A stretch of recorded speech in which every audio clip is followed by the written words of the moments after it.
Ok, pessoal, vamos lá então. De volta aqui, né? Nossa, nossa jornada aqui no PO. Espero que estejam todos bem. Feriadão aí no meio do semestre para dar mais energia aí, né? Espero aí que vocês tenham botado em prática aí o que a gente estudou antes, né? Vinha estudando antes. E aí hoje a gente vai retomar. Aí antes de retomar, vou só fazer um overview aqui, dar uma visão geral, para a gente relembrar exatamente onde a gente parou e aí prosseguir, ok? Bom, antes do feriado, o que é que a gente estava trabalhando? A gente trabalhou ah, a linguagem Java, né? Então vocês começaram o semestre aprendendo a linguagem Java e depois a gente começou a ver os pilares do PO. Então, basicamente, foi isso que a gente viu, ok? A gente, com relação aos pilares do PO, a gente estava trabalhando aqui esse livro azul, o capítulo 12. Então a gente trabalhou alguns conceitos aqui, conceito de abstração, que envolve esses dois aqui, conceitos de classe e objeto, né? Que envolve um terceiro conceito também, que está implícito, que é a identidade, né? Então a gente trabalhou com classe, objeto, a identidade, cada objeto tem a sua identidade. A gente viu que os objetos têm atributos e métodos, ou seja, têm características e comportamentos. Os atributos são variáveis, os comportamentos, né? Os métodos são as funções. E aí a gente também viu o encapsulamento, que é um outro pilar muito importante. E a gente também, enquanto estava vendo aí o encapsulamento, né, a gente viu getters, setters, vimos método construtor, né? E a gente também falou um pouquinho de polimorfismo, né? Lembro que no dia a Yasmin fez uma pergunta sobre sobrecarga, a respeito da sobrecarga de métodos, né?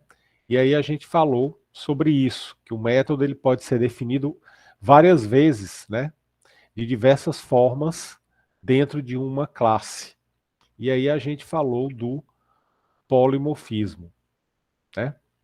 Apenas no que diz respeito à sobrecarga de métodos. Então, basicamente foi isso. E aí também, durante a explicação, a gente viu como que fica na memória, né? Como que a memória se comporta quando a gente cria um objeto, faz a instanciação do objeto, né? Uma palavra que a gente está usando muito, instanciação do objeto, e vimos esses exemplos aí usando, né, o código que tem aqui nesse capítulo 12. Beleza? Aí a gente, né, também deixei para vocês uma lista de exercícios aí de revisão que a gente começou a fazer, né? São 4 exercícios. Eu pedi para que o segundo vocês não fizessem ainda, fizessem apenas o primeiro, o terceiro e o quinto. A gente chegou a fazer aqui na aula o primeiro e o terceiro, tá? E aí eu pedi para que vocês fizessem em casa aí esse quarto exercício. E também liberei a lista de exercícios do URI sobre abstração e encapsulamento. E aí liberei essa lista aqui para vocês com alguns exercícios. Legal, vários alunos já fizeram aqui, né? Todas as questões, alguns ainda estão fazendo, mas eu pretendo na aula de hoje comentar sobre essas questões do URI aqui, tá bom? Que eu tirei dúvidas ao longo da semana passada e fui observando aí como é que vocês estavam fazendo. Então, basicamente é isso, pessoal. Basicamente foi isso que a gente viu antes do feriado. Exatamente, Alejandro. Então, quando você quando a gente está aprendendo PO e vê o conceito, a gente fica meio questionando assim, tá, legal, mas para que serve, né? Como é que isso ajuda? E quando você começa a usar, aí você começa a pensar, cara, isso é muito bom, isso ajuda demais, né? Então, esse overload aí, a sobrecarga de método, ele realmente ele facilita, ele ajuda muito, né? Ele ajuda demais quando você está trabalhando a questão dos objetos, principalmente quando você quer saber a instância, né, dos argumentos, o tipo de dado, etc, etc. Mas beleza. Beleza, Davi, tranquilo, cara. Aí eu peço só que você dê aí um gás para poder acompanhar, beleza? Lembrando que a nossa prova vai ser no dia 28, se não me engano, né? 28 de setembro. E aí ela vai ser feita no URI, né? Valendo 7 pontos, né? Algumas questões do URI para vocês fazerem. E aí, 7 pontos da prova e 3 pontos dessa lista de exercício aqui, tá bom? Essa lista de revisão aqui, ela é apenas para revisão, ela não vale ponto. É apenas para que vocês possam, né, praticar aí um pouco a modelagem. Beleza. Bom, e é sobre modelagem que eu vou falar hoje. Então, basicamente, o que é que a gente vai ver até a prova?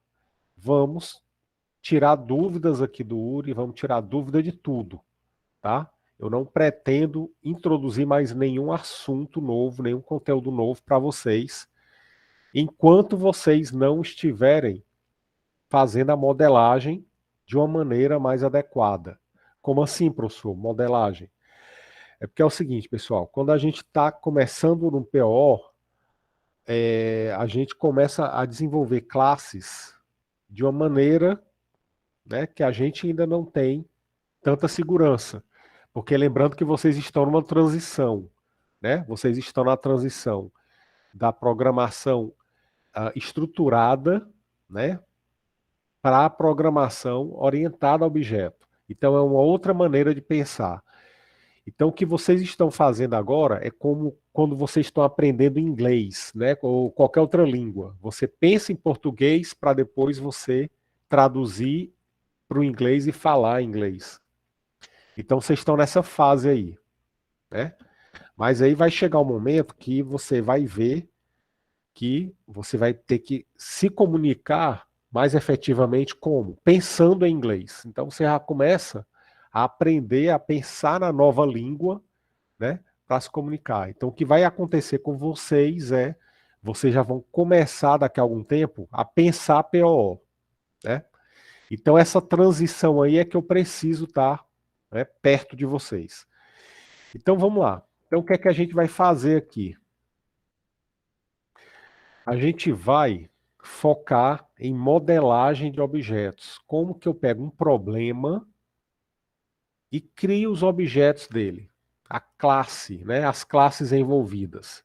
Eu vi muitos códigos aqui de vocês, né, que ele está usando Java, está usando classe, está instanciando objeto, está usando getters e setters, mas a modelagem, os objetos, né, as classes que vocês criaram, que alguns de vocês criaram, ela não condiz, ela não tem uma semântica, ela não tem um significado de acordo com o problema, tá bom? E aí eu quero fazer isso mostrando alguns casos aqui na prática, tá?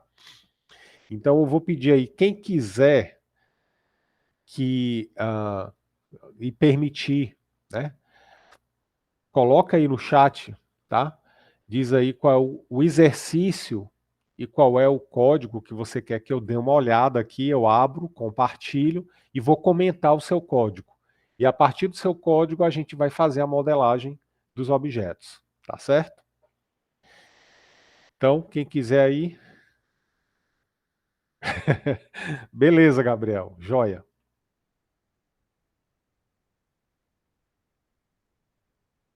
Massa. Ótimo.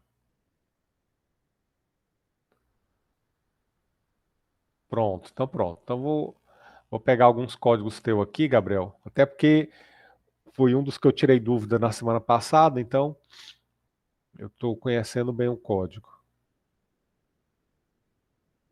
Pronto, beleza. Então pega um de cada aqui, que é bom que a gente vai compartilhando. Yasmin, a prova eu acho que é dia 28, mas eu posso confirmar lá no plano de ensino. Realmente eu não tenho certeza, tá? Eu não me lembro aqui. Dia 21 seria na próxima terça. Eu acho que está muito em cima. Mas de qualquer maneira, se tiver no plano de ensino dia 21, mais uma semana aí para vocês, deixar no dia 28, ok? Eu acho mais prudente aí, até porque ficamos uma semana longe aí, sei que alguns de vocês não fizeram nada, não pegaram, não estudaram, tá? Então, acho que dar uma semana a mais aí seria mais prudente. Mas aí eu vou verificar no plano de ensino e na próxima aula eu confirmo aí com vocês. Então vamos lá, pessoal. Vou pegar aqui um código. Vou começar com o do Gabriel. Vamos pegar aqui o código do Gabriel. Vamos ver se é esse aqui.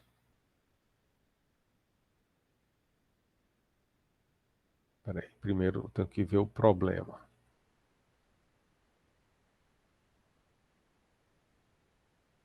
Pronto. Lanche.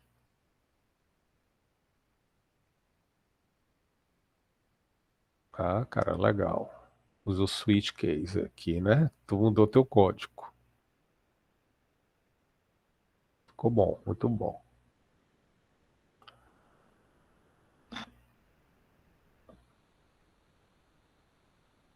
Uhum.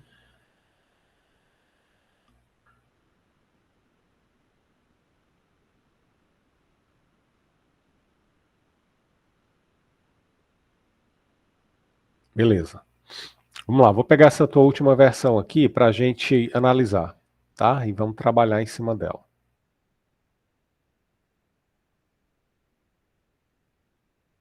Tá correta, né? Foi aceito, né? Tá dando resultado.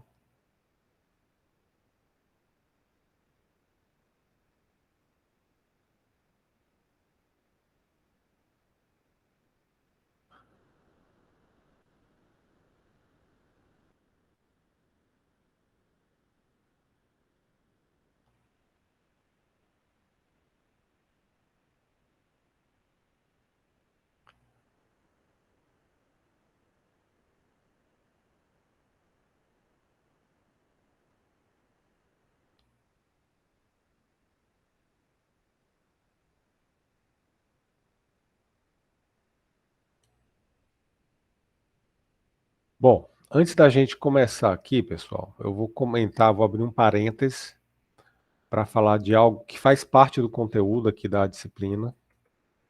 Eu acho que esse é o momento de falar, ok? Que é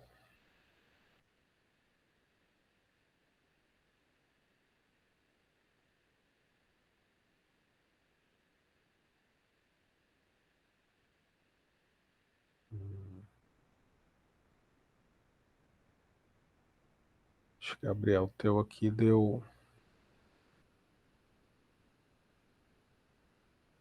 Tá, tu deve estar usando Java 14, por isso que ele aceitou isso aqui.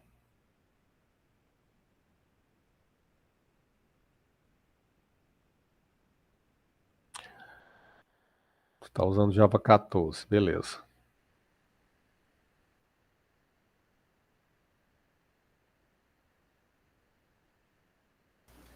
Professor, eu acho que eu resolvi essa questão com outros códigos também. Eu acho que eu aceito mais de uma vez. Se o senhor quiser pegar algum código Foi. antigo, talvez eu não tenha usado esse switch do Java 14. Não, mas pode deixar assim. Eu vou só fazer aqui uma adaptação nele, tá? Aí fica legal. Pode deixar assim.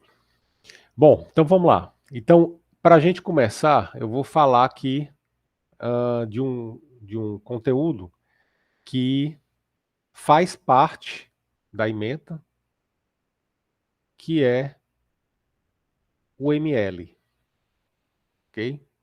A linguagem de modelagem de objetos, né? Chamada UML. Então, esse material aqui, se não me engano, já está lá ele está lá no AVA. Se não tiver, eu vou disponibilizar. Então, o que é o UML, né? O ML é uma linguagem para modelagem de objetos, né? Modelagem unificada. Então, ele tem ela é uma linguagem para você fazer o projeto do teu software, né? Em todas as fases do desenvolvimento. Essa é uma linguagem que ela é de modelagem visual, tá? Não é linguagem de programação. Você pode padronizar os diagramas, né, de todo o teu projeto de software, ao longo de todas as fases. Então, quando você está desenvolvendo um projeto e você vai documentar, você vai projetar o teu software, se você usar o ML, né, você está usando uma linguagem que é usada por praticamente todo o mundo de desenvolvimento. Então, se você chegar no Japão, né, e você apresentar um diagrama, um ML, o cara vai entender, tá? E aí você não precisa nem falar japonês. É só entregar lá o diagrama que o cara olha e ele consegue entender o projeto do software. Bom, e o que é modelagem? É construir modelos que vão explicar as características ou comportamentos do sistema, tá certo?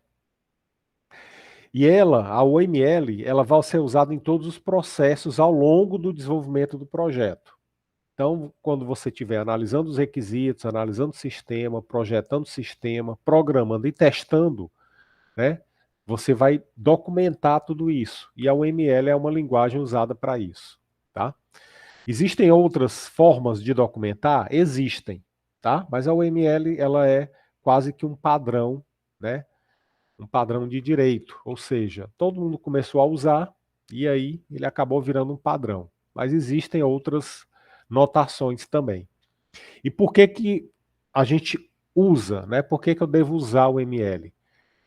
Porque ninguém, pessoal, na prática, né, não deveria sair programando de cara.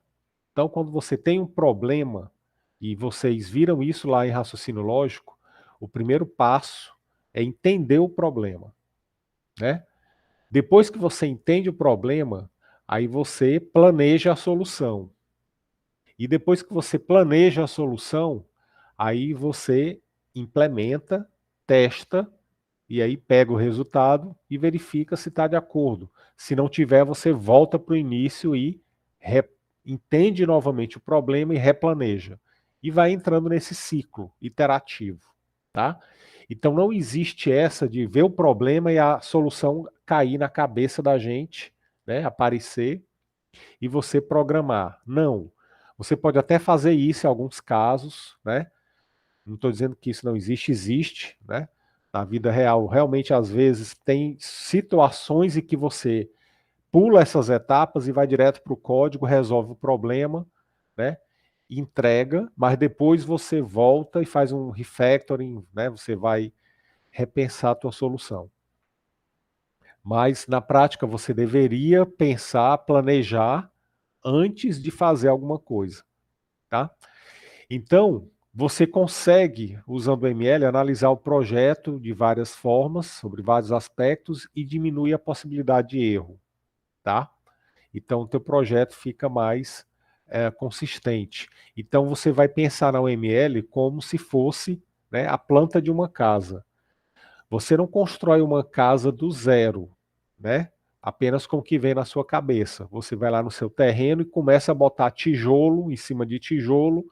Não, a casa vai cair, pode ter certeza, né? E aí o teu projeto, tua casa vai sair muito mais cara, porque você vai ter que reprojetar, fazer o negócio direito. Então o que é que você faz? Você desenha, faz uma planta da casa, né? Faz um esboço dela. Quanto mais projetado, menos chance de dar errado você vai ter, tá? e o custo da tua casa não vai ser tão grande, né? Caso dê um erro, você vai ter que reprojetar. E se você fizer o projeto já desde o início, todo detalhado, então você sabe quanto você vai gastar naquela casa e você sabe, né, como que aquela casa vai ficar no final. Então você vai pensar no projeto usando o ML como se fosse a planta de uma casa, ok? Então, quando você tem um modelo que está muito bem feito, muito bem projetado, você melhora a comunicação dentro da equipe, tá certo? A gente não pode esquecer que vocês estão aqui comigo, não é para passar, para ter uma nota e passar para a próxima disciplina, não, tá? A minha visão não é essa, eu estou aqui para que vocês sejam formados, né? Para que vocês sejam moldados como bons desenvolvedores, tá? Eu boto isso na minha cabeça. Por quê? Porque eu vejo muita coisa ruim no mercado, né? Quando eu digo coisa ruim, é realmente gente que não deveria estar no mercado, tá? Então, eu faço questão de trabalhar com vocês isso. Então, quando você está trabalhando num projeto, usar diagramas facilita a programação, facilita a comunicação dentro da tua equipe, tá certo? E, consequentemente, manutenção. Quem for trabalhar aqui na área de manutenção de software vai ver o quanto que é importante a documentação do sistema, tá? É muito importante. Não só documentar, mas manter a documentação atualizada. Bom, então vamos deixar de papo e vamos direto para o assunto.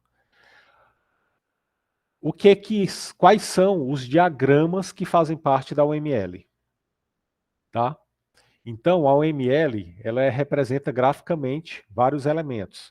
Eu tenho dois grupos de diagramas. Tem um grupo de diagramas estruturais e diagramas dinâmicos. Os estruturais são diagrama de classes, objetos, classes, casos de uso e componentes. E o grupo de diagramas dinâmico são os diagramas de estado, atividade, colaboração e sequência. Professor, a gente vai ver tudo isso agora? Não. Nessa disciplina, a gente vai ver só o diagrama de classes, que é só o que importa para a gente. Tá bom? Em outras disciplinas, ao longo do curso de vocês, vocês vão aprender outros diagramas, dependendo da disciplina. Tá? Arquitetura. Quando vocês estiverem estudando arquitetura, vocês vão usar, né, diagrama de componentes, diagrama de estados, né, por aí vai. Quando estiver estudando requisitos de software, vão usar casos de uso e por aí vai. Então aqui a gente vai olhar só para o diagrama de classes, ok? E como é que é o diagrama de classe? Ele define a estrutura do teu projeto, tá? Ele é o mais importante de todos e é o mais usado. Ele é a base do teu projeto de software, tá? E com ele você consegue visualizar as classes que vão compor o teu software, né, o teu sistema, com os respectivos atributos e métodos, né? E também o relacionamento que há entre as classes, ok? Bom, quando você usa o diagrama de classe, você apresenta uma visão estática de como as classes estão organizadas. O que eu quero dizer com isso? Que você vê as classes, você não vê os objetos. Os objetos, eles são instâncias da classe. Então, o objeto já é algo mais dinâmico, tá? Então, aqui a gente vai se preocupar só com a estrutura lógica, ok? E ele vai servir de base para os outros diagramas da UML. Então, tudo vai partir desse diagrama de classe. E como é que ele é, a cara dele, né? Como é que ele é? Ele é isso aqui. Ele vai ter essa cara aqui. Ok? Então, você vai ter classes com seus atributos e métodos, e as classes vão ter relacionamentos entre elas. Ok? Bom, e o que é que eu vou ter lá dentro? Você vai ter classes, atributos e métodos. Tudo que vocês aprenderam até agora. Tá? Então, as classes, elas costumam possuir né, atributos. Os atributos são as variáveis que vão armazenar dados. E as classes também possuem métodos, que são as funções que uma instância da classe pode executar. Tá? Quando a gente fala instância da classe, você já sabe que isso aqui é o quê? É o objeto. Né?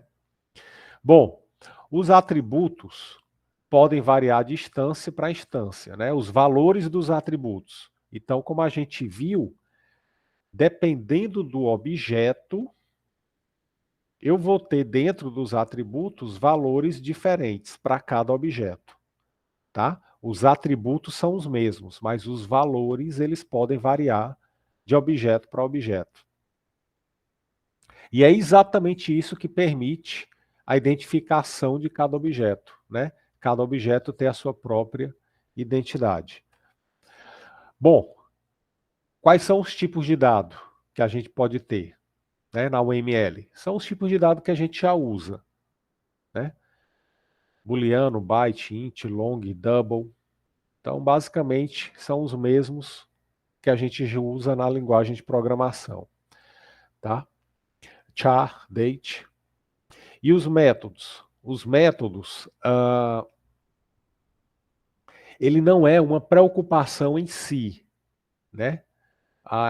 Dado o diagrama de classes. O que a gente vai fazer aqui é apenas definir, né, quais são os métodos, né? Qual é a assinatura do método. O que é a assinatura? É o nome e os atributos e se ele retorna alguma coisa ou não. Como que esses métodos vão funcionar, aí é preocupação para outros diagramas. Por exemplo, diagrama de sequência e diagrama de atividade. Tá certo? Como é que a gente representa a classe? Bom, a gente basicamente vai usar um retângulo, tá? Com 3 divisões. Na primeira parte, que é a parte superior, a gente bota o nome da classe. Na segunda parte, que é a parte central, a gente bota os atributos da classe. E na terceira parte, que é a parte inferior, a gente coloca os métodos da classe. Tá? Então, uma classe ela ficaria representada dessa maneira aqui. Ok? Então, toda vez que vocês virem, e eu acredito que vocês já devam ter visto no livro azul, né? Lá na seção de herança, eu sei que alguém já deve ter lido herança por curiosidade, para querer aprender, e deve ter visto isso daqui lá. Tá? Então você tem aqui o nome da classe, você tem aqui os atributos da classe e tem aqui os métodos. Tá? Quais são os tipos de visibilidade? Né? Ou seja, quais são os especificadores de acesso? São aqueles 3 que a gente aprendeu: público, protegido e privado. Como é que eu vou representar isso? O público representa com o sinal de mais, o protegido com o sustenido, né, hashtag, e a privada, visibilidade privada, com o sinal de menos. Ok? Então, se a gente olhar para cá, eu estou vendo que o atributo CPF, o atributo nome e o atributo endereço, os 3 são privados, porque aqui ó, tem menos, e o menos significa que é visibilidade privada. O método consultar, ele tem o mais aqui do lado. Então ele é público, tem um sinal de mais. Tá? O método consultar, ele recebe um CPF, que é do tipo de dado long, e vai retornar um inteiro. CPF é do tipo de dado long, nome e endereço do tipo de dado string. Ok? Bom, e os relacionamentos? Os relacionamentos, eu não vou explicar eles agora, tá? Eu vou só dizer o que é que são. Mas o relacionamento significa que as classes elas vão conversar entre si. Elas possuem, né, um relacionamento entre si. Elas vão compartilhar informações entre elas, né, vão colaborar umas com as outras para permitir a execução dos processos lá do sistema. Então, eu tenho vários tipos de associação, vários tipos de relacionamento, e eu vou apresentá-los à medida que eles forem aparecendo aqui nos nossos problemas, tá certo? Eu não vou jogar aqui todos os tipos, que eu sei que não vai funcionar. Então, à medida que eles forem aparecendo, eu vou falando, pessoal, isso aqui é um relacionamento, né, do tipo tal. É um relacionamento do tipo tal. Então, existem vários relacionamentos, tá? E aí a gente vai apresentar aqui à medida que for aparecendo. Bom,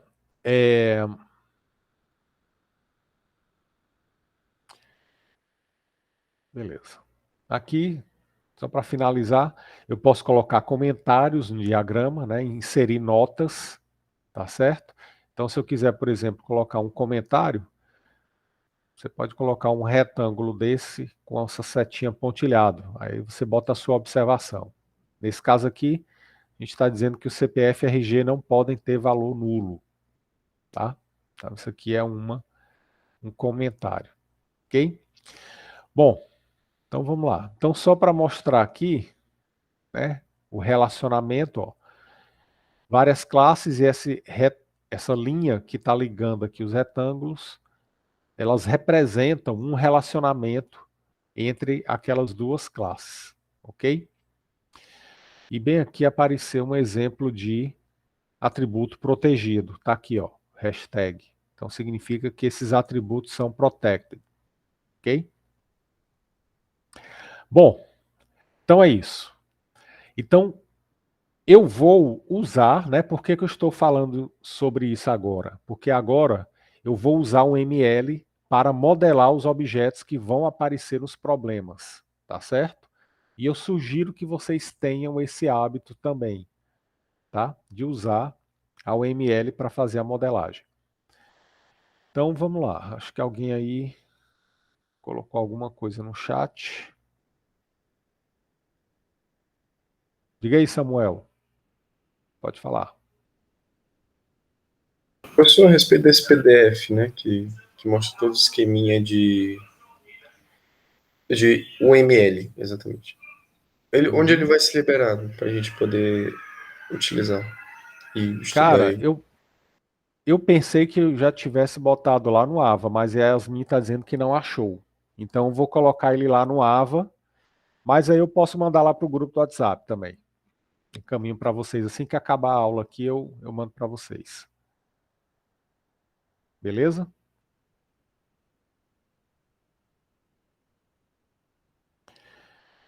Joia. Então vamos lá. Então, pessoal, seguinte. Voltando para cá, né, para o código lá do Gabriel. Peguei aqui o código do Gabriel para a gente comentar, né, a modelagem dele. Ah, professor, agora eu estou entendendo o que é modelagem. Estou começando a. Eu acho que eu já sei o que é a modelagem, né? Então a gente vai discutir aqui a modelagem dos códigos de vocês. Então, vamos começar do problema, tá? Primeiro problema aqui é o lanche. Eu vou só alterar aqui esse comando case aqui dele.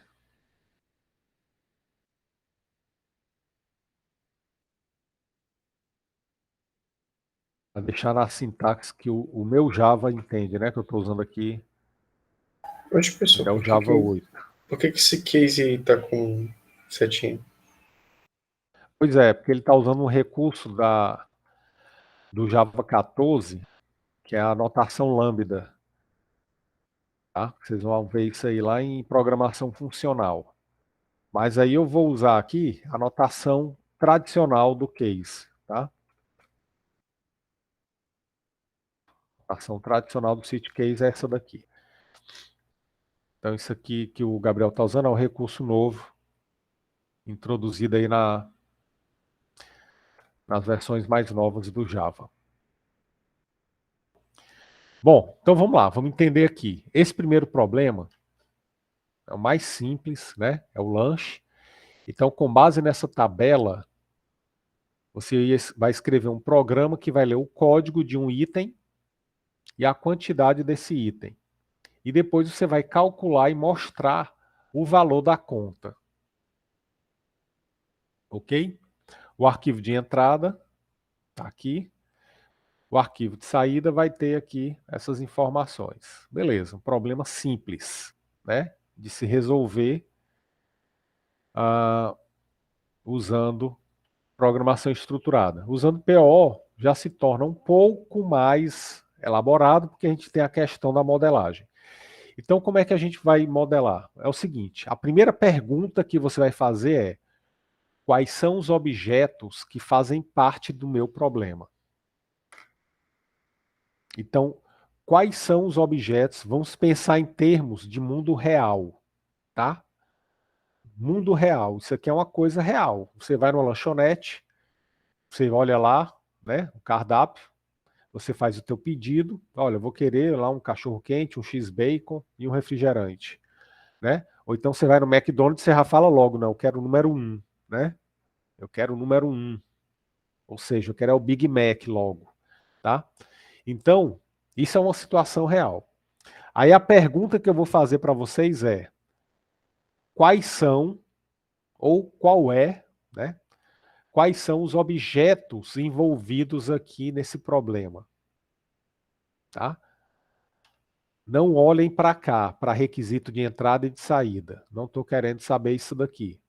Isso aqui apenas ele está se referindo a como os dados vão ser fornecidos e como você tem que gerar a saída. Eu quero olhar só para cá, para o meu problema em si. Quais são os objetos em questão? O que é que vocês me diriam? A conta, beleza, é um objeto, né? Vai chegar para você uma conta lá, um papelzinho. O pedido, né?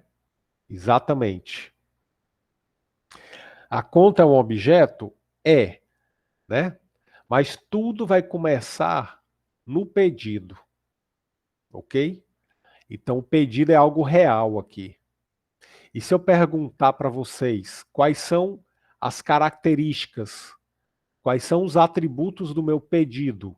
Já que pedido é um objeto, ele vai ter atributo. Quais são os atributos do meu pedido? O que é que vocês me diriam? O que é que caracteriza o meu pedido? O seu pedido seria o produto, é isso, Gilson? Vai ter um produto, perfeito. Você vai pedir alguma coisa do menu, né? Mas Eu acho que olhando para o... o que caracteriza o pedido é o código e o preço, respectivamente, Pronto. né? O preço dependendo do código. O preço, E o código? vamos lá. O código do E produto. o código do produto, beleza, vou querer um... O código vai representar o que eu vou pedir, né? Número 1 representa cachorro quente. Então, beleza. O código, ele é o produto, é o que eu vou pedir. Mas o que mais que eu vou ter de característica no meu pedido? Preço e quantidade? Quantidade, né? Você vai pedir aqui, ó, por exemplo, nesse primeiro exemplo, você vai pedir o número 3, vou pedir X-bacon. Quantos? 2. Então, o teu pedido, ele vai ter o teu produto, o código do produto que você vai pedir, vai ter a quantidade. Então, aqui você tem as duas características, os dois atributos do teu pedido. Então, a classe, você vai ter aqui uma classe. Aí aqui eu vou usar, pessoal, uma ferramenta para modelar meus objetos. Para não usar aqui o Paint, vocês podem usar qualquer ferramenta. A internet está cheia de ferramenta para desenhar um ML. Eu vou usar uma aqui que eu uso até profissionalmente mesmo para fazer modelagem, modelagem rápida, tá? Esse diagrams.net. Tá? Existem outros, Kaku, Visio, mas isso aqui é leve, eu gosto de usá-lo. Então vou criar aqui um diagrama em branco.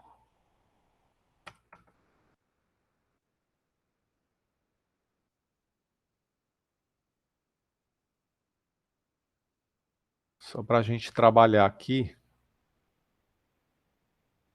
a nossa modelagem, tá? Então, vou usar aqui, ele tem uma aba de UML. Vou colocar aqui a nossa primeira classe.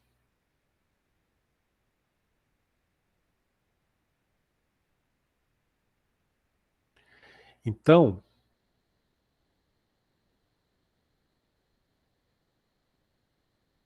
dá o zoom aqui. O nosso objeto em questão é o pedido.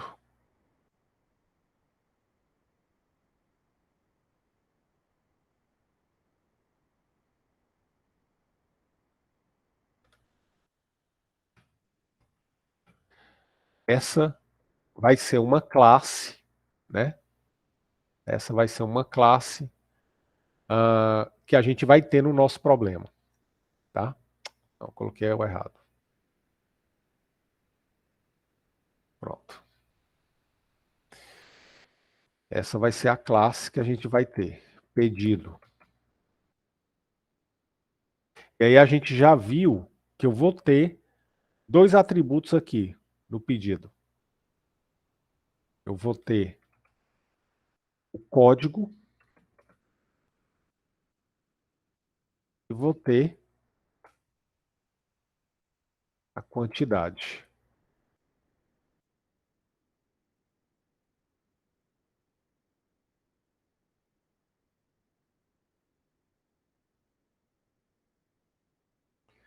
Está muito lento aqui.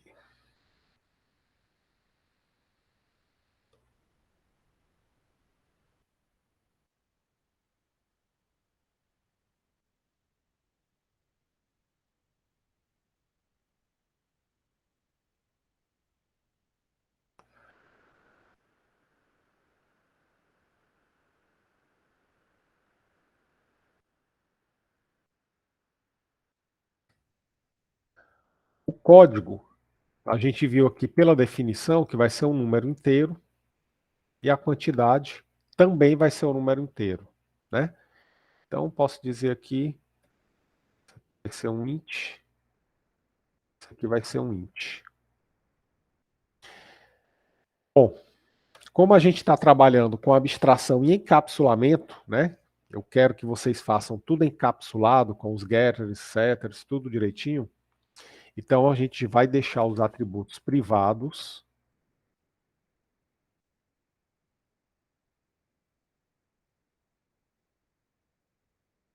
Vamos deixar os atributos privados e vamos ter métodos públicos. Tá? Como os getters e setters vão ser de praxe, eu não vou nem colocar aqui não, tá? Vou nem inserir aqui para não ocupar tanto. Mas embora eu devesse inserir. Para fazer o negócio direitinho, né? Vou colocar. Só para ter a primeira modelagem aqui. Então, eu vou ter aqui o primeiro método, vai ser set código.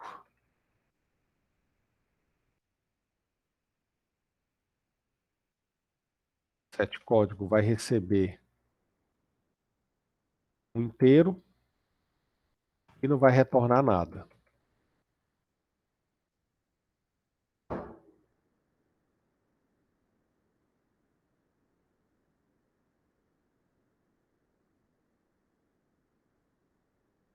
O set quantidade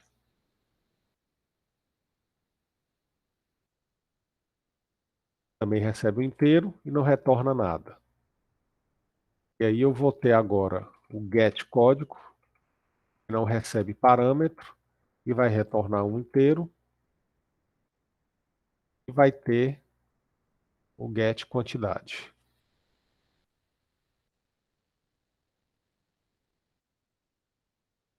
Pronto. Então, por enquanto, a gente tem aqui nossa classe pedido, com esses atributos e com esses métodos aqui. Né? Os getters e setters. Bom, voltando para o nosso problema, quais são as operações que eu vou realizar com esse meu objeto pedido. Ou seja, quais são os comportamentos, quais são os métodos, além dos getters e setters, obviamente, quais são os métodos que a gente vai ter. O que é que eu vou fazer? Quais são as operações? O construtor, Yasmin, não necessariamente. Tá? Por quê? Porque ele está implícito.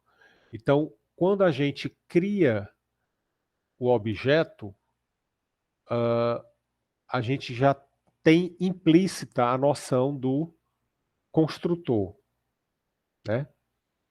Então, o construtor é um método que vai existir, mesmo que você não declare, nenhum construtor, o construtor, aquele construtor sem parâmetro, ele existe, ele é chamado automaticamente, tá?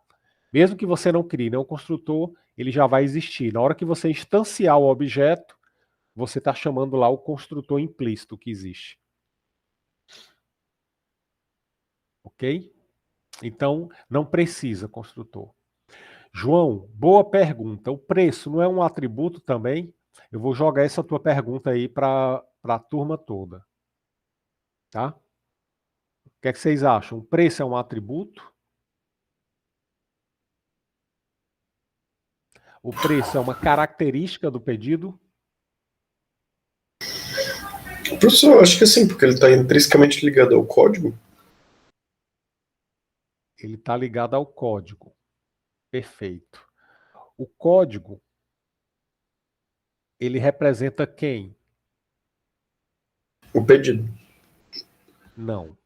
Produto. O produto, exatamente. Tá? Então, observem que existe aí um outro objeto, tá?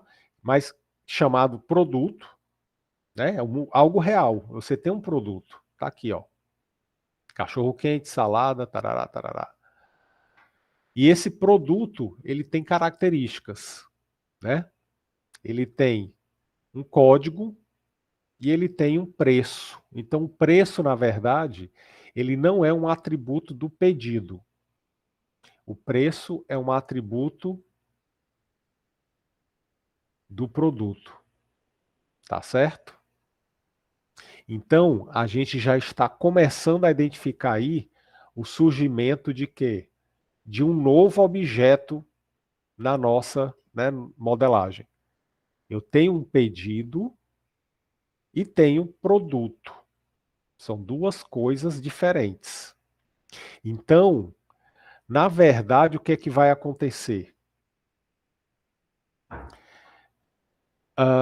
Eu poderia parar por aqui, no meu pedido, tá? Com código e a quantidade, resolveria, que é essa alteração que eu vou sugerir aqui no código do Gabriel, mas a gente pode elaborar mais ainda. A gente pode ter aqui uma segunda classe, que seria o produto.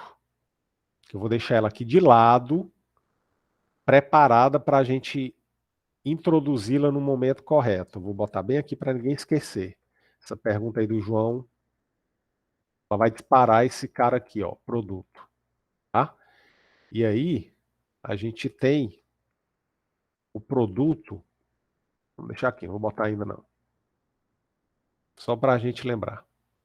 E eu vou até deixar ele escondido aqui.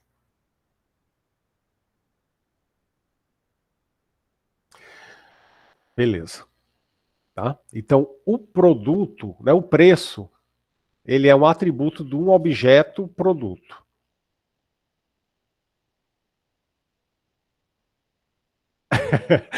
Pode, Yasmin, pode sim. Inclusive, né? Por que eu liberei a lista antes? Para que vocês fizessem, né? E sentissem realmente o drama que é quando a gente está aprendendo o PO. E aí, quando você começa a entender a modelagem, aí você começa a ver, cara, eu fiz tudo errado. Não, não está errado, mas também não está uma modelagem, né, primorosa. Então, assim, é necessário vocês passarem por isso, faz parte do aprendizado. E quando chegar no final da disciplina, vocês vão estar pensando, meu Deus, que código é aquele, né? E quando vocês estiverem se formando, né, terminando o curso, quando vocês estiverem daqui a 5 anos trabalhando já, né, e aí vocês começarem a pegar aí o código que vocês fizeram na faculdade, vocês vão ver e vão dizer, meu cara, que vergonha desse código, né? Então tudo é um processo de aprendizagem, tá bom? Não se preocupem em fazer o código perfeito agora, tá? Vocês vão trabalhar, isso é um processo de aprendizagem. É óbvio que eu, como professor, eu vou exigir de vocês isso, né? Eu vou cobrar, vou ficar tirando vocês da zona de conforto constantemente, porque a aprendizagem é isso, tá? Mas botem na cabeça isso, que vocês vão, né, vão melhorando com o tempo.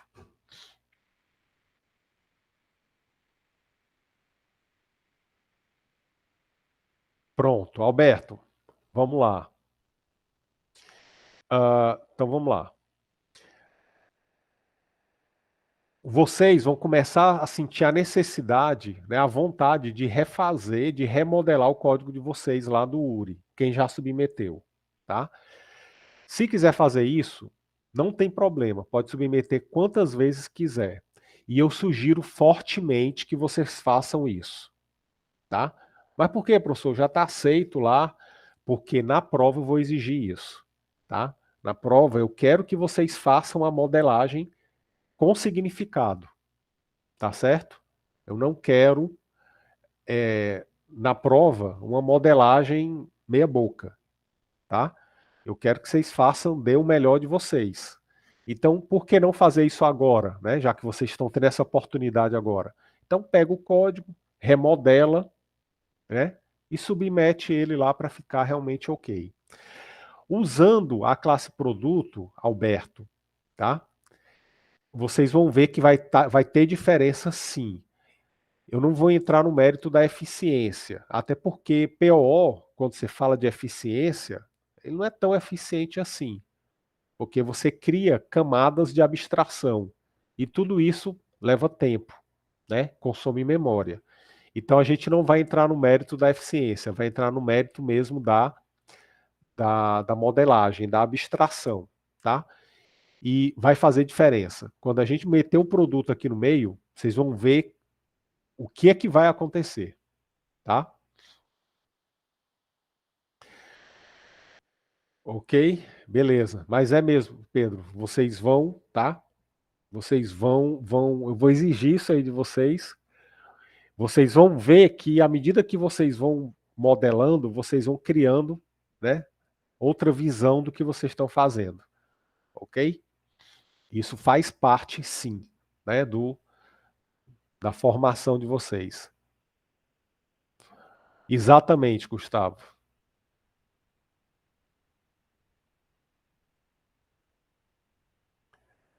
Você cria a classe item com preço, código, você jogou tudo lá. Mas aí você vai ver, a pergunta que eu vou fazer quando eu terminar aqui é: olhem para o código de vocês, para a classe que vocês criaram e perguntem se faz sentido, né? Agora, ok? Se a modelagem vai fazer sentido. Se ela retrata os objetos conforme eles são no mundo real, tá? Porque a grande sacada do PO é modelar os objetos do mundo real como eles são. Então, como é que você sabe que a tua modelagem está boa? Quando você olha para ela e você enxerga objetos realmente como eles são, tá? Então, esse é o lance. Beleza, Gabriel? Eu vou colocar lá a tua presença. Aliás, eu acho que eu já botei. Tu já entrou no início, né? Aí depois tu revê aí a aula, tá? Ok, então vamos lá. Joia. Então vamos continuar aqui. Então vamos voltar para o problema. Então, por enquanto, a gente tem isso daqui. A gente tem um produto, um pedido com o código e a quantidade. Mas eu vou voltar aqui para a minha pergunta que eu tinha feito e ninguém respondeu. Quais são as operações que eu vou fazer com o meu pedido? Quais são os métodos? Perguntar qual é o produto, a quantidade dele. Não, mas digamos que esse daí, Samuel, existe, né? Mas assim, vamos dizer assim, professor, é anotar o pedido. Vamos dizer assim, né? Anotar o pedido Sim. é uma operação que você vai fazer, né? Configurar o pedido, vamos dizer assim. Essa operação você vai estar fazendo com os métodos getters e setters, né? Então, ou então com o construtor do pedido, né? Se você criar um construtor que recebe os dois parâmetros, código e quantidade, esse construtor com parâmetros, ele seria a operação que vai anotar o pedido, vamos dizer assim, tá? Mas uma outra operação que a gente vai fazer, multiplicar a quantidade pelo preço do ID, exatamente. Como é que a gente pode chamar isso daqui? Precificação?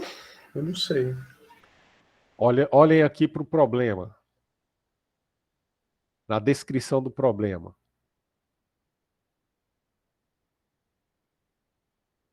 Conta a pagar. Conta a pagar.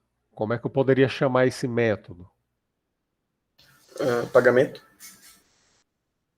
Pagamento, pode ser, né? Mas ainda não é o pagamento. O pagamento é você, usuário, pagar, dar o dinheiro ao seu cartão.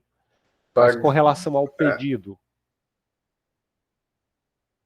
você vai calcular o valor da conta. Produto. Né? Você literalmente vai calcular o valor da conta. É isso que você vai fazer. Aí quando você for calcular o valor da conta, você vai fazer o quê? Vai multiplicar o preço pela quantidade. Então essa é a operação que você vai fazer, na verdade. É calcular o valor da conta. Ok? Então observa que essa informação está aqui. Né? Eu vou calcular o valor da minha conta. Né? Então, eu tenho aqui um método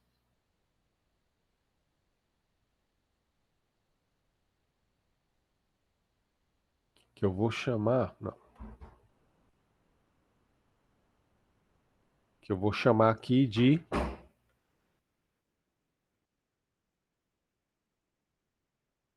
calcular conta. Só para simplificar. Calcular conta. Né? Ou fechar conta. Não sei. Aí você chama como você quiser. Mas é um método que vai fazer isso aí que o Breno disse. Vai multiplicar a quantidade pelo preço. Então, calcular a conta vai retornar para mim o valor da minha conta. São double. Pronto. Então, o meu pedido, ele está composto dessa maneira aqui. Está modelado dessa maneira. Eu tenho um pedido, eu vou fazer o meu pedido, eu vou dizer o código do produto e a quantidade, né? E aí, o meu pedido eu posso fazer o quê? Com o meu pedido, eu posso dizer qual é o código e a quantidade, eu posso resgatar o código e a quantidade, quero saber qual foi o código, qual o produto desse pedido, o que é que ele pediu aqui, get código. Qual foi a quantidade que ele pediu, get código, get quantidade. Qual o valor da conta, né? Então, calcular a conta. Vou até chamar aqui de...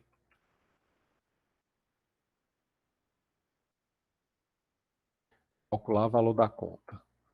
Para ficar mais... calcular valor conta. Ok? Ou calcular valor, né? O valor do meu pedido.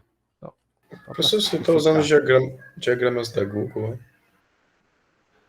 Não, cara, isso aqui é uma plataforma chamada diagrams.net.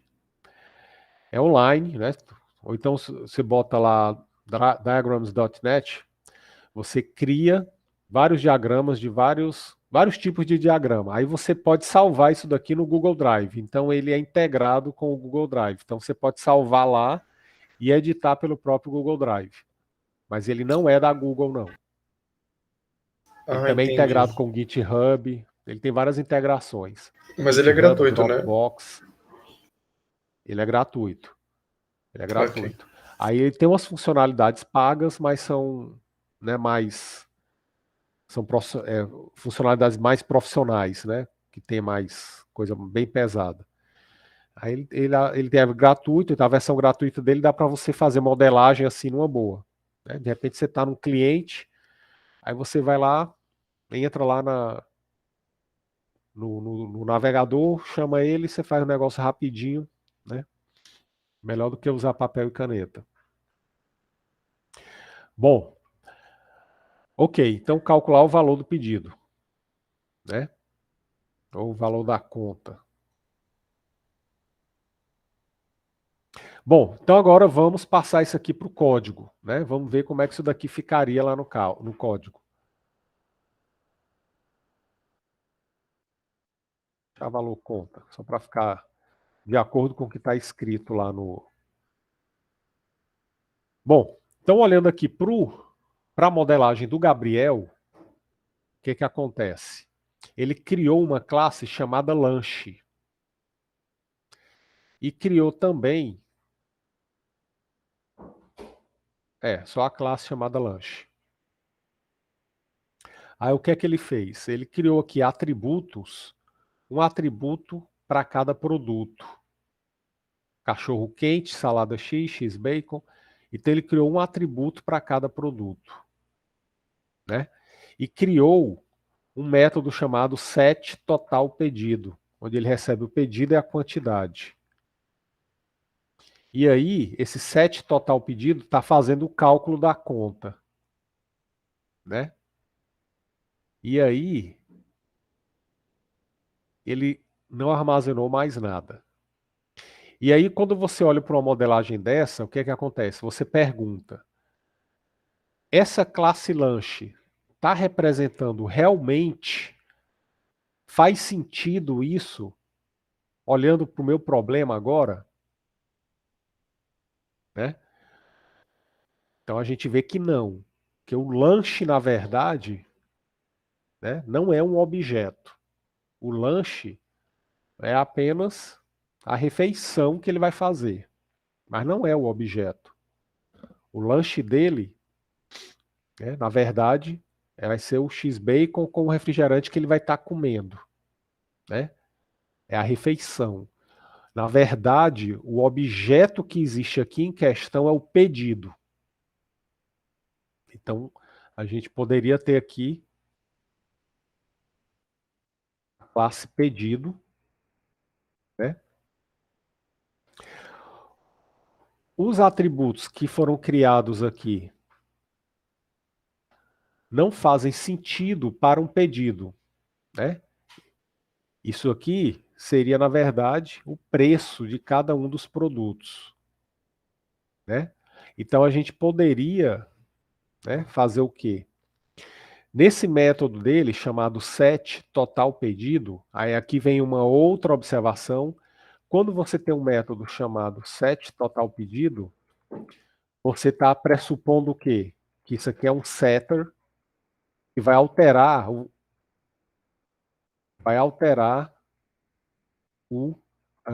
valor desse atributo total pedido.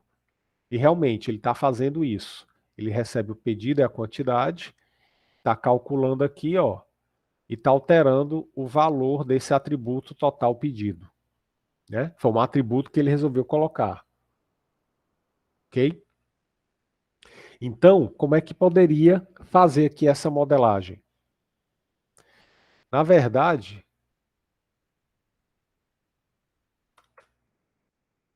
essas informações aqui, elas não são atributos do meu pedido. Né? Elas são apenas informações locais aqui desse método. Ó.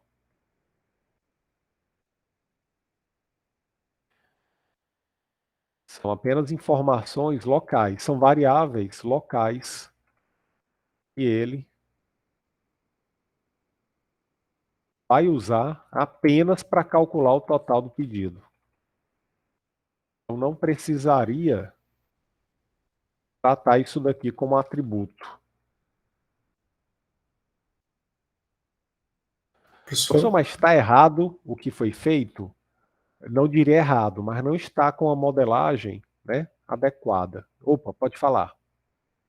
Então, atributos, eles só vão ser considerados atributos dentro de uma classe quando eu puder usar necessariamente os getters e os setters neles? Não. É quando eles representam características dos objetos daquela classe. Então, se eu deixar esses atributos aqui no pedido, cachorro quente, salada X, eles representam alguma característica do meu pedido? Não. O preço só. O atributo. Não. Vamos supor. O que é que o atributo cachorro quente vai dizer sobre o meu pedido? Que o cachorro quente custa R$4. É isso que eu consigo concluir. Pronto. Só que R$4 não é um atributo do meu pedido. É um atributo do produto cachorro quente. Então, cachorro quente ele é um produto que eu vou incluir no meu pedido. Agora, se aquele produto custa R$4, aí é outra história. Ali é uma característica do produto. Mas o meu pedido, ele só tem duas características, dois atributos, que é o código do meu produto e a quantidade que eu vou pedir dele. O preço é algo que é inerente ao produto. O preço ele depende do produto que eu escolher. Ok? Então é isso que precisa ficar claro aqui quando eu estou explicando a questão, né, da modelagem. O meu pedido ele tem duas coisas. Vamos lá, vamos supor, eu sou o garçom. Você é o garçom. Vamos lá, Samuel. Você vai me atender. Aí eu vou dizer assim, Samuel, eu vou querer o número 1. Pronto, eu vou querer aqui o número 3, né? X-Bacon, quero 2. 2 X-Bacon, tá? Eu vou chegar, Samuel, me dá 2 X-Bacon. Aí o que é que você vai fazer no seu caderninho lá, que você vai anotar? Você vai botar 3 e 2. Ou seja, ele pediu X-Bacon, 2. 2 X-Bacon. Você vai colocar no seu pedido, no seu caderninho lá, o preço do X-Bacon? Não. Porque o preço do X-Bacon vai depender do X-Bacon e não do que o cara está pedindo. Então, é essa a ideia que eu estou tentando passar aqui. Né? O pedido ele vai estar anotado lá no meu caderninho lá. Né? Ou então lá no meu smartphone. Eu estou usando lá um aplicativo e eu vou registrar o pedido do meu cliente. Então, eu vou colocar lá, número 3, X-Bacon. Quantos? 2. Eu não vou registrar no meu pedido o preço do X-Bacon, porque não interessa para mim, naquele momento que eu estou fazendo o pedido do cliente. Tá mais claro agora, Samuel? Tipo, tomando a perspectiva como eu anotando o pedido, eu tenho que pegar apenas aquilo que vai ser útil de informação para eu dar o produto para o cliente. Seria isso, basicamente, a lógica? Exatamente. E que é isso que um pedido é, na verdade. Né? Sim. O pedido é o que você pediu. Né? O que é que ele pediu? Ele pediu X-Bacon 2. Né? Okay. Então, nessa perspectiva que você colocou aí, né? É o pedido que o cliente está fazendo para mim. Então, são as duas informações que vão caracterizar o pedido. E beleza? calcular a conta no final já vai integrar o preço, certo? Exatamente, certíssimo. Né? Calcular o preço. Entendi. Aí já o preço já vai entrar na hora de calcular o valor da conta. Exatamente. Agora entendi. Perfeito. Olha aí, cara. Aí a curva aí já está começando a flexionar, tá? Quando eu vejo o aluno falando, eu entendi. Do jeito que você falou, eu já consigo perceber, né, que o negócio já está começando, a curva de aprendizagem aí já está inflexionando, tá? Então vamos lá, vamos voltar aqui. Deixa eu só ver aqui. Tá? Aí vocês botam o nome desse método como quiser. Calcula conta, calcula total. Isso, Samuel, eu vi teus códigos lá, realmente, você botou, né? Tem gente que botou um nome lá, nada a ver, do nome da classe. Só que agora vocês vão começar a dar o nome de acordo com o objeto que vai aparecer no problema. Tranquilo, Yasmin, essa crise aí todo mundo, todo mundo passa aí, essa crise dos códigos horrorosos. Isso aqui faz parte.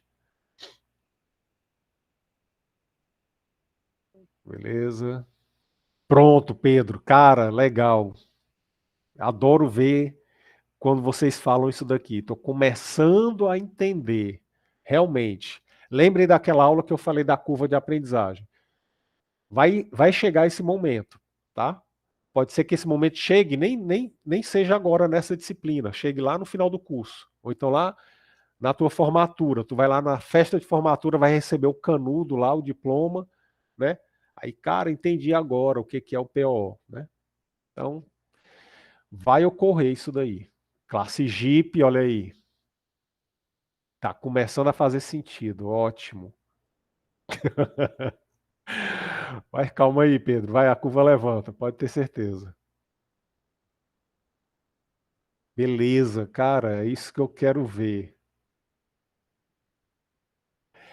Yasmin, exatamente. Se tudo viesse no formato UML, ia ajudar muito. Só que o que eu tenho a dizer sobre o que você está me falando é bem-vindo ao mundo real do desenvolvimento, tá? Infelizmente, quando a gente está projetando um sistema, um software, a gente tem que pegar os requisitos de algum lugar. E os requisitos, eles jamais vão vir arrumadinhos, desenhados em UML. Alguém vai fazer isso. Alguém tem que fazer esse trabalho, tá? Então, numa equipe, num projeto, alguém vai ter que levantar os requisitos, vai conversar com o usuário, e vocês vão ver que o usuário complica, né? Porque ele fala, às vezes nem ele sabe o que ele quer, e você tem que extrair aquela informação, né? Para você poder entender o problema e poder fazer a modelagem, tá? Então, quem vai fazer isso é um analista de requisito, ok? Ele vai fazer essa ponte, vai pegar o problema, vai entender o problema e vai fazer o projeto, tá? Aí o que é que acontece? Quando você tem uma equipe grande, você tem os caras que vão fazer análise de requisitos, vocês vão ver isso lá em engenharia de software, e esse cara vai produzir um documento bonitinho com a UML, ok? Aí tem um desenvolvedor, né, que é o cara que vai fazer o quê? Que ele vai receber esse projeto já pronto e vai só codificar. Mamão com açúcar, né? Aí vocês devem estar pensando, professor, pois eu já sei de que lado eu vou ficar no desenvolvimento. Eu quero estar no lado desse cara que recebe o documento, a especificação de requisitos toda pronta, né? Seria bom se a gente pudesse escolher sempre, né? Mas vai acontecer, né? Vai ter momentos em que você não vai poder se dar esse luxo, né? Que você vai ter que ir lá coletar o requisito diretamente na fonte, lá com o usuário, né? Então, infelizmente, nem sempre você vai ter esse poder de escolha, tá? Mas num projeto, né, grande, com vários papéis bem definidos, você tem um analista de requisito, você vai ter o desenvolvedor, vai ter tudo direitinho. Ok? Essa documentação que faz é o analista de requisito. Beleza, Beatriz? É o cara que vai, né? O cara que tem esse perfil é um cara que sabe lidar com gente, né? Aquele cara que sabe entender, sabe ouvir, sabe organizar as ideias, né? É aquele cara que se segura para não voar no pescoço do usuário, né? O cara tem que ter aquele, né? Tem que saber lidar com gente, com pessoa, né? Então, realmente, não é qualquer um que tem um perfil para ser analista de requisito.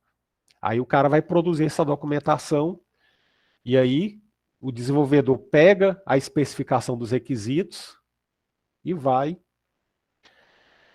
desenvolver. Né? Essa é a parte da criatividade, exatamente, Samuel. Né?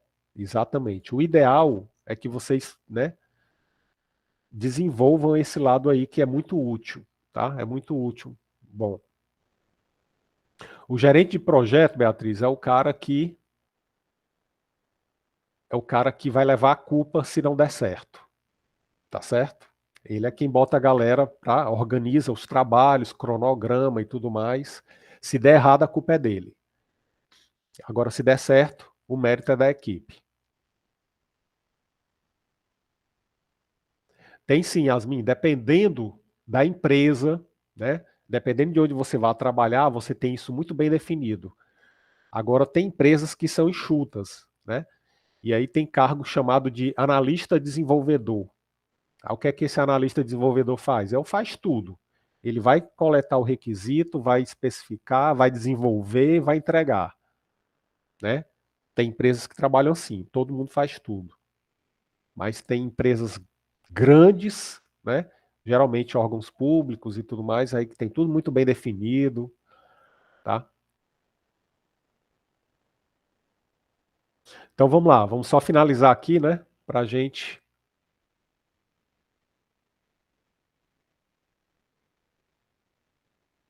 Exatamente, Gustavo. Exatamente. Essa sua pergunta já me dá um indício de que você já está enxergando as coisas, né, da maneira orientada ao objeto. O ideal, não vou dizer o correto, tá? O ideal é a lógica ficar nos métodos das classes e na main você só vai printar e ler os dados, né, para chamar os métodos. Eu costumo dizer, Gustavo, que a main ela vai orquestrar, ela é o maestro da tua aplicação. Então ela vai só ficar chamando os métodos, né? Lê o dado do usuário, passa para o método, recebe o retorno do método, devolve para o usuário. Então ele é o maestro aí da coisa. Então essa sua pergunta aí, realmente estou vendo que você já está enxergando aí. Show, Beatriz, é muito bom. É muito bom. Essa pós em gestão de projeto ela é boa, né? Quando você começa na sua carreira, tá lá, programador, analista, não sei o quê, começa a subir na sua carreira. Aí quando você começa a ter que liderar a equipe, né? Você começa a ser responsável por uma equipe para entregar projeto, essa pós em gestão ela ajuda demais, porque você aprende a lidar com gente, né? Você desenvolve um lado menos técnico da coisa. Você já é a parte mais gerencial. É um cara que faz o café, né? Café é importante. É importante para codificar. Pronto, Gustavo, exatamente. Isso daqui todo mundo faz no começo. Deixa tudo na main, bota no atributo só. Beleza. Se você já está enxergando assim, é porque você já está começando realmente a entender. Tá?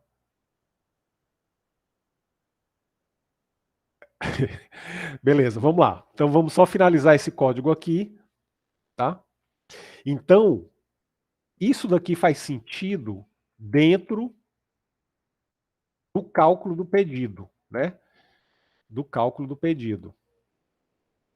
Aí sim faz sentido, que aí você vai fazer o quê? Multiplicar a quantidade pelo valor, pelo preço daquele produto, tá? E aí você retorna o total do pedido, ok? Bom, aí o código do pedido e a quantidade, conforme a gente modelou aqui, ó, eles vão ser, na verdade, o quê? Eles vão ser privados, né? Eles vão ser os atributos do meu pedido.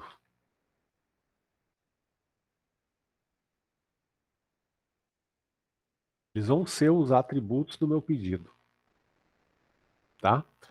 E aí, quando eu mandar calcular o meu pedido, né, esse método aqui, na verdade, né, eu preciso ter um atributo total pedido.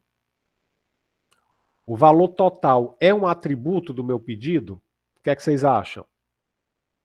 Eu posso considerar como um atributo? Sim ou não? É uma característica do meu pedido, o total? É só do final da conta. Só no final, né? Só no E aí? final. Exato. Então você pode enxergar ele como um atributo ou não. Vai depender, né, de como você estiver modelando, né? O valor total, ele é um atributo do pedido. Quando eu for fechar o pedido, fechar a minha conta, ó, encerra o meu pedido aí, traz a minha conta. Aí o total do pedido, né, ele vai surgir, ele vai existir. E aí você tem essa opção. Como ele é um atributo que é calculado a partir de outros dois atributos, você não tem a necessidade de tê-lo aqui. Tá? Você não tem a necessidade de tê-lo explicitamente aqui como atributo da tua classe. Mas se você quiser ter, não tem problema. Tá? Mas você pode tirá-lo daqui. Mas eu vou deixar aqui para respeitar a modelagem aqui do Gabriel. Ok? Professor, Oi, pode falar. se ele não fosse um atributo explícito aí, o que é que ele seria, então? Seria só um método mesmo que a gente retorna no final? Exatamente, Yasmin. Se eu não considerar ele como um atributo, ó, o que é que vai acontecer? Eu vou, aqui no método que vai calcular o total do pedido, eu vou apenas fazer isso aqui, ó.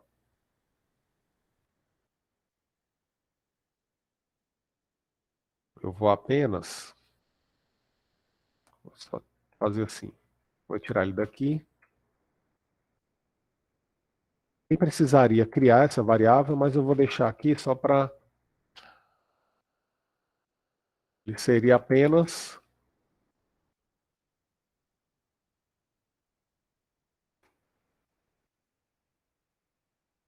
usado para calcular o pedido. Mas, professor, não precisaria ter essa variável aí, total pedido, já que é só um cálculo, né? Eu poderia, muito bem, só retornar o resultado final, sem a necessidade de criar uma variável. Exatamente, né? Você poderia não ter essa variável aqui e mandar retornar já isso daqui direto, ó. Return, o preço vezes a quantidade. Né? Poderia ficar assim. Ok? Então, ficaria aqui dentro. Então, pedido, código, quantidade são os atributos. Aqui, esse aqui seria o meu método. Eu chamei lá de calcular valor da conta.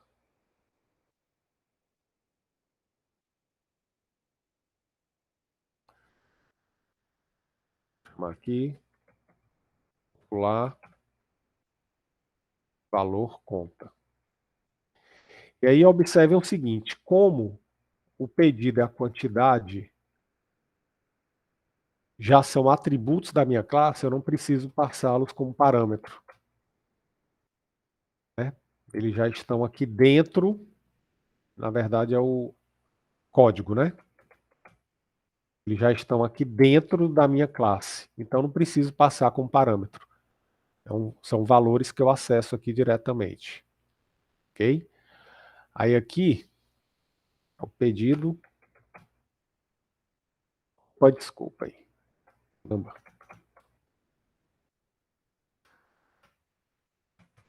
Pedido.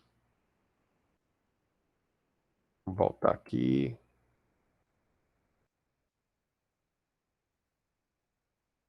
A minha classe lanche.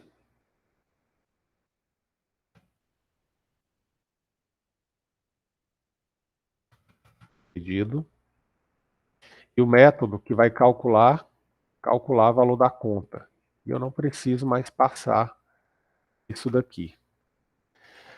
Aí o que é que eu vou ter que fazer? Falta agora os getters e setters, né?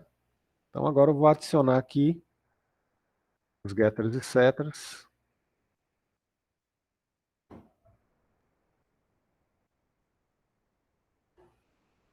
Pronto. E para finalizar, o que é que vai acontecer? Foi li o pedido, li a quantidade. O que é que eu vou fazer agora? Agora eu vou registrar isso daí, né? Agora eu vou registrar. Então, lá no meu objeto que tem um pedido, eu vou setar o código com aquela variável que ele leu, chamada pedido, e depois vou setar a quantidade com aquela quantidade que ele leu do usuário. Então, o que é que aconteceu aqui? Aconteceu agora exatamente o que o Gustavo falou. Ó. Toda a lógica está no método da classe. O main está fazendo apenas o quê? Criou aqui o pedido, o objeto, leu, né, as informações, que é o código do pedido e a quantidade, registrou no meu pedido, ele é como se eu tivesse aqui no meu caderninho aqui, ó. Aqui eu escrevi o código do pedido e aqui eu escrevi a quantidade. Pronto, registrei e depois eu vou fazer o quê? Vou calcular o valor da conta daquele pedido. Tá aqui, calculei e exibi. Pronto. Então agora a gente tem, né, a nossa classe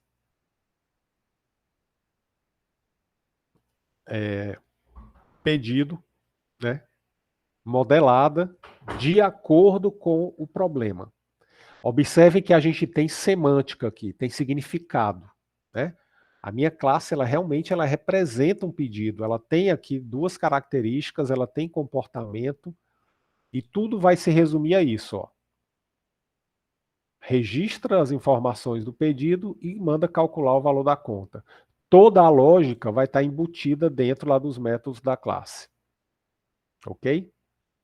Se a gente rodar aqui, o que vai acontecer? Ele vai continuar funcionando, só que a modelagem agora vai estar, né, mais adequada.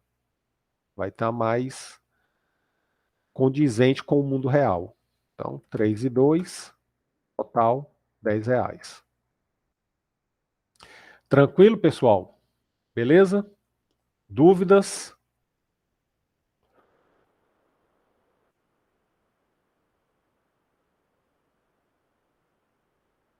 Exatamente, Yasmin. Na classe produto, que não vai dar tempo de fazer agora, mas na próxima aula a gente vai continuar daqui. A gente vai introduzir uma nova classe nesse problema, que é a classe produto, que aí vai ter o preço, o nome dos produtos como atributo. Exatamente isso daí. Certo? Desse jeito aqui, eu não vou ter essas informações na classe produto, porque eu não estou usando a classe produto, estou usando apenas a pedido, né? Aí essas informações do produto, elas vão estar aqui dentro do método calcular valor da conta, tá? Mas aí na próxima aula, eu vou criar uma classe a mais chamada produto para mostrar para você exatamente isso daí, né? E aí você vai ver que vai ficar mais completo ainda. O atalho, Germano, tu bota aí Alt Insert. Alt Insert vai aparecer o menu.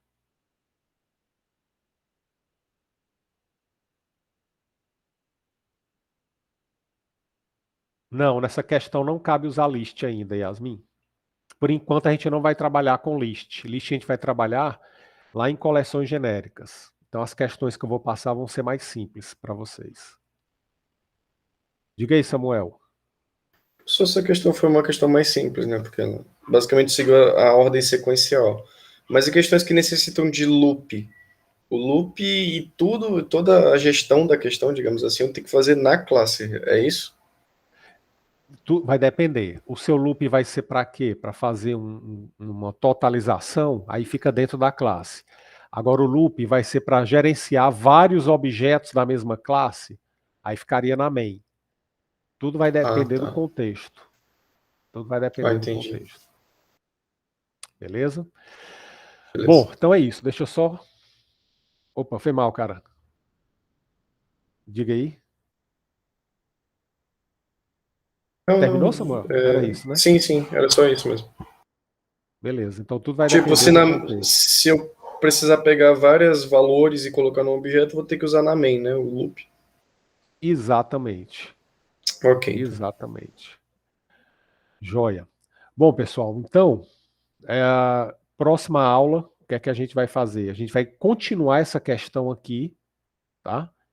Eu vou continuar essa questão com vocês, só que eu vou introduzir a classe produto, tá? Na próxima aula, eu vou fazer o quê? Eu vou pegar a classe produto, né? E vou introduzir nessa questão. E aí a gente vai ver um relacionamento entre objetos acontecendo. Entre os objetos pedido e o objeto produto. Tá certo? Mas por enquanto eu vou deixar a questão desse jeito. Se submeter assim já está muito bom. Essa modelagem, se você fizer assim, já está ok. Tá? Mas a gente pode melhorar um pouquinho ela. E aí vamos ver isso na próxima aula. Pessoal, alguma dúvida? Não, Aí agora é só com o Uri, né?